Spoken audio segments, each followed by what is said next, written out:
Gold, trusted gold buyers. మీరు తాకట్టు పెట్టిన బంగారాన్ని విడిపించి ఈ రోజు ఉన్న మార్కెట్ ధరకు కొనబడను.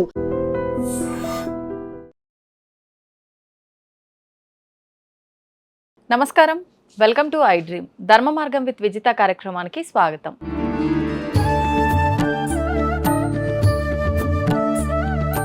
ప్రస్తుతం మనతో పాటు ఉన్నారు దత్తాత్రేయ మరియు గణపతి ఉపాసకులు, ప్రముఖ జ్యోతిష్య పండితులు మురళీధర శర్మ గారు. ఇప్పుడు వారితో మాట్లాడి మరిన్ని విషయాలు తెలుసుకుందాం.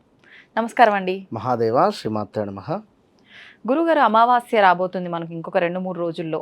అసలు ఈ అమావాస్య యొక్క ప్రత్యేకత ఏంటి? ఆ రోజు మనం ఎటువంటి విధానాలు ఆచరించాలో తెలియజేయండి. ప్రతి అమావాస్య కూడా ప్రత్యేకతమే.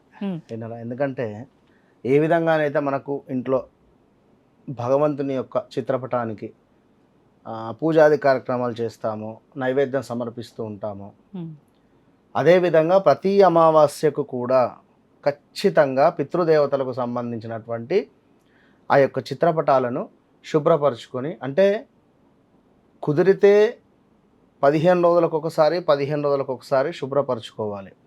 లేదు అనుకుంటే అమావాస్య టు అమావాస్యకు, ప్రతి అమావాస్యకు కూడా పితృదేవతలు తప్పకుండా వారి యొక్క కుటుంబాన్ని చూడడానికి కానీ, వారి యొక్క మనవళ్ళు కానీ, మనవరాళ్ళు కానీ, కొడుకులు కానీ, వారు వీరి పేర్లపై చేసేటువంటి సేవ, లైక్ అన్నదానం కానీ, వస్త్రదానం కానీ, కనీసం వారి ఫోటోలను శుభ్రపరిచి ఒక పూలమాలను వేసి కాస్త వారి వారి పద్ధతుల ప్రకారంగా గంధము, భస్మతోటను, బొట్టును పెట్టేసి ఆ యొక్క ఫోటోకు చక్కగా ఒక దీపారాధన చేసి,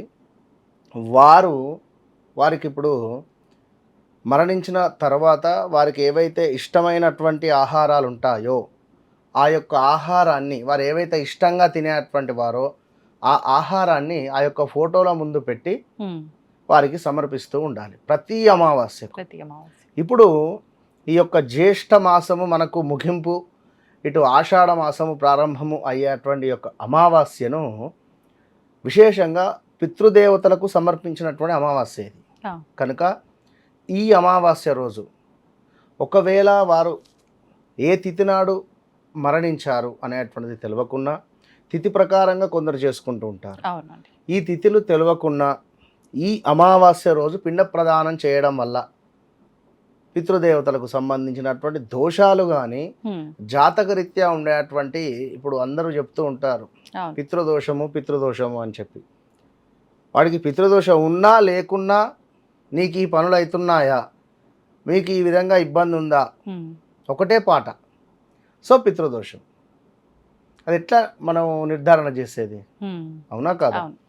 ఇప్పుడు జాతకం ఉండేటువంటి వారికి ఏమిటి, సూర్యుడు శని పరస్పరం చూసుకున్న, సూర్య శనులు వారి అంటే సూర్యుని ఇంట్లో శని ఉన్నా, శని ఇంట్లో సూర్యుడు ఉన్నా, ఇట్లాంటి ఈ యొక్క సబ్జెక్ట్ ప్రకారంగా చూసుకోవాల్సినటువంటి పరిస్థితి. మరి జాతకం లేదు, మరి ఎట్లా?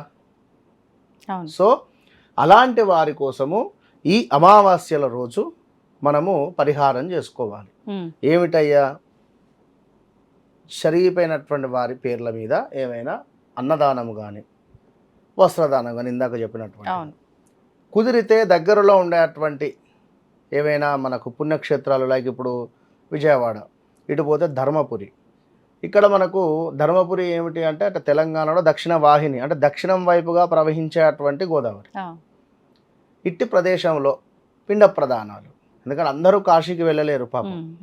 సో దగ్గరలో ఉండేటువంటి దగ్గరికి వెళ్ళి ఖచ్చితంగా కూడా స్నానాన్ని ఆచరించి ఈ అమావాస్య రోజు, ఇది 25వ తారీఖు అమావాస్య ఉంది, 24వ తారీఖు మనం సాయంకాలం నుండి మొదలయ్యేటువంటి అమావాస్య 25 సాయంకాలం వరకు అయిపోతుంది.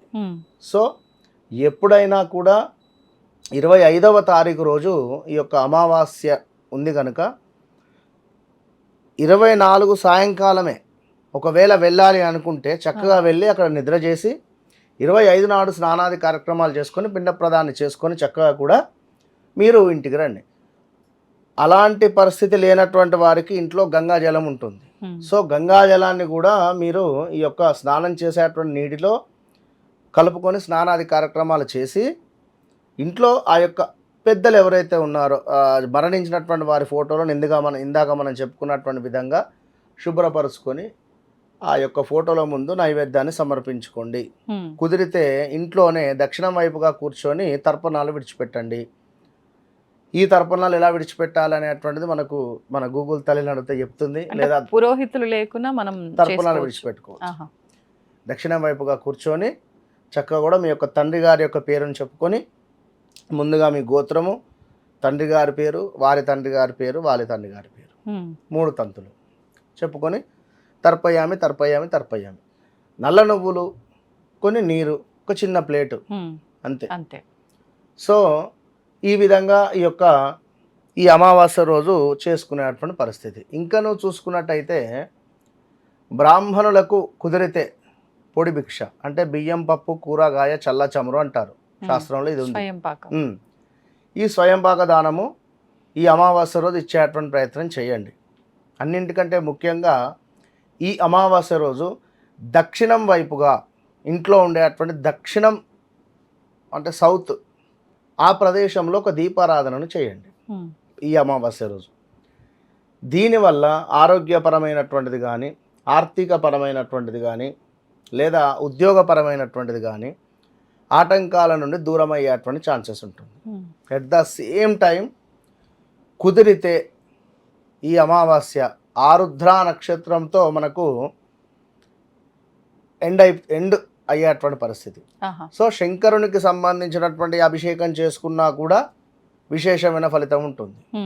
కుదిరితే ఈ అమావాస్య రోజు అన్నపూజ, ఈశ్వరునికి అన్నపూజ చేయడం వల్ల వివాహం కాని వారికి, సంతానం కాని వారికి, అంటే ఏదో అన్నపూజ అంటే అన్నపూజ చేసేసి వెళ్ళిపోకుండా అభిషేకం అంటారా, అదే ముందు పంచామృతాలతో అభిషేకం చేసి అన్నంతో కంప్లీట్గా కూడా ఈశ్వరునికి అలంకరణ చేస్తారు.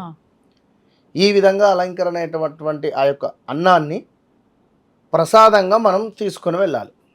మనం ఇంటికి తీసుకొని వెళ్ళి స్వీకరించాలి, భార్యాభర్తలు కానీ ఎవరైతే పూజ చేసుకుంటారో వారు. సో ఈ అమావాస్య రోజు ఖచ్చితంగా కూడా పితృదేవతలకు సంబంధించినటువంటి అమావాస్యగా చెప్పడం జరుగుతుంది కనుక దగ్గరలో ఉండేటువంటి నదీ స్నానాన్ని ఆచరించండి. కుదిరితే ఆ యొక్క పిండ ప్రదానం చేయించుకునేటువంటి ప్రయత్నం చేయండి. ఒకవేళ బ్రాహ్మణులు అందుబాటులో ఉంటే ఇంటికి పిలుచుకొనైనా, ఇంట్లో అయినా పిండ ప్రదానం చేయండి. నూతనంగా గృహం నిర్మించాం, 1 year కాలేదు, చేయకూడదు ఎట్లాగూ. అదేవిధంగా ఏదైనా వివాహం జరిపించాం, చేయకూడదు 1 year వరకు. అవును, కనుక అంటే శుభకార్యం జరిగిన ఇంట్లో ఖచ్చితంగా 1 year వరకు గృహ ప్రవేశమైన ఏదైనా పనికిరాదు. సో ఒకవేళ ఈ సందర్భంలో మీరుంటే బయట ఎక్కడైనా జరిపించుకోండి, బయట చేయించవచ్చు. ఇంట్లో చేయకూడదు, బయట చేయించుకోవచ్చు.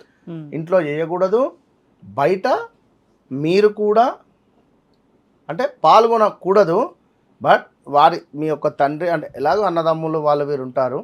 సో మీ వంశానికి అభివృద్ధి, ఇప్పుడు ఒకటే వంశంలో అన్నదమ్ములు ఉన్నారు, తమ్ముని కొడుకులు కానీ తమ్ముడు కానీ మంచి డెవలప్లో ఉంటాడు, అవును, అన్నగారు డెవలప్లో కానీ పెద్దగా మనీ పరంగా కానీ ఆరోగ్య పరంగా కానీ డౌన్ఫాల్ అయ్యేటువంటి సిచ్యువేషన్ ఉంటుంది. ఎందుకు? వారి కర్మలు. కనుక ఇలాంటివి కొన్ని చేసుకోవడం వల్ల అందరికీ బాగుంటుంది. ఇప్పుడు అన్నయ్య వివాహం జరిపించాడు అనుకుందాం వారింట్లో, సో తమ్ముడు తప్పకుండా ఈ అమావాస్యను వినియోగించుకోవాలి ఇట్లాంటి కార్యక్రమంలో. ధన్యవాదాలండి, చాలా మంచి విషయాలు తెలియజేశారు. మొత్తం మీద ఈ అమావాస్య రోజు ఈశ్వరునికి అన్న పూజ, పితృదేవతలకు తర్పణాలు, వారి ఫోటోలను దించి చక్కగా కూడా ఎక్కడో పైన పెట్టినటువంటి ఫోటోలను చక్కగా కిందికి దించండి. కొందరు పూజా మందిరంలో కూడా పెడుతూ ఉంటారు, అలా పెట్టకూడదు, విన్నరా? సో వీరే మనకు ఏ విధంగా ఒక్క రోజు అనేటువంటిది కానీ, ఒక నెల అనేటువంటిది కానీ, ఒక సంవత్సరం అనేటువంటిది కానీ ఏ విధంగా ఉంటుందో పితృదేవతలకు అమావాస్య టు అమావాస్య ఒకటే రోజు వారికి, విన్నరా? కనుక అట్టి అమావాస్య రోజు ఖచ్చితంగా వారిని స్మరించుకుంటూ, వారు బ్రతికున్నప్పటి రోజులు కానీ ఎంత చక్కగా చూసుకున్నారని కానీ ఇవన్నీ విషయాలను స్మరించుకోవడం వల్ల వారి ఆత్మ సంతోషిస్తుంది.